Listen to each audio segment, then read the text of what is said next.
संसार में जितने भी धार्मिक मतमतांतर हैं, वो सबके सब किसी महापुरुष के पीछे श्रद्धालुओं का संगठित समाज है। महापुरुष की एकांत भजन स्थली ही कालांतर में तीर्थ, आश्रम, मठ और मंदिरों का रूप ले लेते हैं, जहां महापुरुष के नाम पर जीविकोपार्जन से लेकर विलासिता तक के साधन जुटाए जाते हैं। गद्दियां महापुरुष के बाद बनती हैं, गद्दियों से कोई महापुरुष नहीं बनता। इसीलिए धर्म सदा से ही प्रत्यक्षदर्शी महापुरुष के क्षेत्र की वस्तु रहा है। गीता ऐसे ही निर्विवाद महापुरुष योगेश्वर भगवान श्री कृष्ण की वाणी है। केवल एक परमात्मा में श्रद्धा और समर्पण का संदेश देने वाली गीता सबको पवित्र करने का खुला आमंत्रण देती है।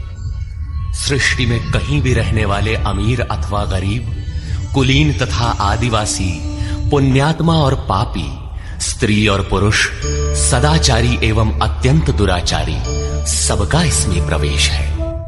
विशेषकर गीता पापियों के ही उद्धार का सुगम पथ बताती है। पुण्यात्मा तो भजते ही है। शास्त्र की रचना दो दृष्टियों से की जाती है। एक तो सामाजिक व्यवस्था और संस्कृति को कायम रखना, जिससे लोग पूर्वजों के पद चिन्हों का अनुकरण कर सकें, तथा दूसरा ये कि वे शाश्वत शांति को प्राप्त कर लें। रामचरितमानस, बाइबल, कुरान इत्यादि में दोनों पक्षों का समावेश है, किंतु भौतिक दृष्टि प्रधान होने के कारण मनुष्य समाजोपयोगी व्यवस्था को ही पकड़ पाता है। आध्यात्मिक सूक्तियों को भी वो सामाजिक व्यवस्था के ही संदर्भ में देखने लगता है। कहता है कि ऐसा तो शास्त्र में लिखा है। इसीलिए वेद व्यास ने दोनों के लिए एक ही ग्रंथ महाभारत लिखते हुए भी आध्यात्मिक क्रिया का संकलन गीता के रूप में अलग से किया, जिससे कि लोग इस मूल कल्याण पथ में भ्रांति का मिश्रण न कर सके। पूज्य भगवान महावीर, तथागत भगवान बुद्ध विज्ञ होते हुए भी लोक भाषाओं में गीता के ही संदेशवाहक हैं। आत्मा सत्य है और पूर्ण संयम से आत्मस्थिति का विधान है, ये गीता का ही विचार है। बुद्ध ने उसी तत्व को सर्वज्ञ तथा अविनाशी पद कहकर गीता के ही विचार को पुष्ट किया है। इतना ही नहीं, अपितु विश्व वाडमय में धर्म के नाम पर जो कुछ भी सार सर्वस्व है, जैसे एक ईश्वर, प्रार्थना, पश्चाताप, तप इत्यादि गीता के ही उपदेश है।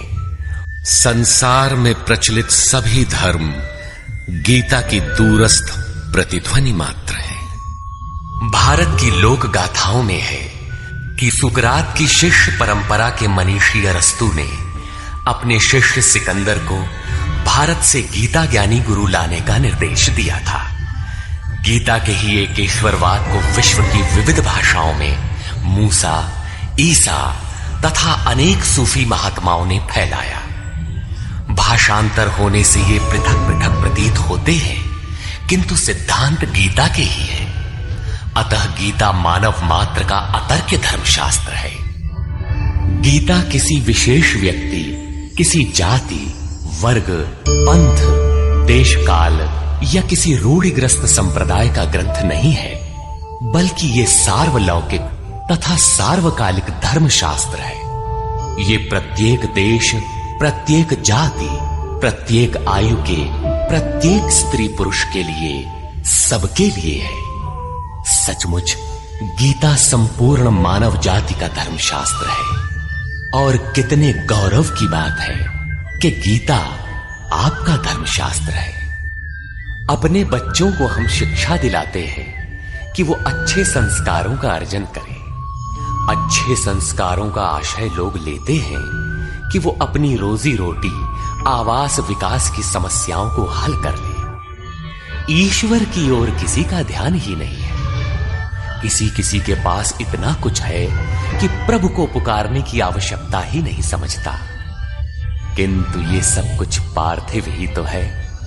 न चाहते हुए भी सारा वैभव यहीं छोड़ जाना पड़ता है। ऐसी स्थिति में ईश्वर की पहचान ही एकमात्र संबल है। गीता के 2000 वर्ष बाद तक धर्म के नाम पर संप्रदाय नहीं बने थे, इसीलिए गीता मजहब मुक्त है। उस समय विश्व मनीषा में एक ही शास्त्र गूंज रहा था, उपनिषद सार गीता, मोक्ष और समृद्धि का स्रोत गीता। शास्त्र पढ़ने की अपेक्षा उसका श्रवण अधिक लाभदायक है, क्योंकि उच्चारण की शुद्धता इत्यादि में एकाग्रता बढ़ जाती है। इसीलिए सरल भाषा में रूपांतरित यथार्थ गीता आपकी सेवा में प्रस्तुत है। इनके श्रवण से बच्चे बच्चे में, पास पड़ोस में परमात्मा के शुभ संस्कारों का संचार होगा। आपके घर आंगन का वायुमंडल भी तपोभूमि सा सुरभित हो उठेगा।